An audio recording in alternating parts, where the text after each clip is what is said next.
Mga kapatid, minsan nyo na bang naipagamit sa ibang tao ang inyong bank account o e-wallet para sa pera ng iba?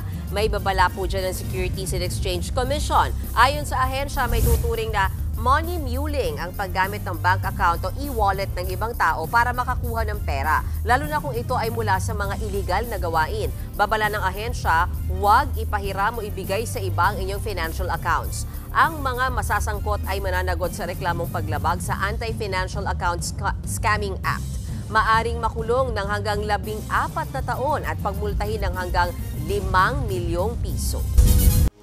Mga kapatid, may Los Baños po. Huwag magpahuli sa mga balita at impormasyong dapat ninyong malaman. Para sa mas malawak na balitaan at diskusyon, mag-follow at mag-subscribe sa social media pages ng News 5.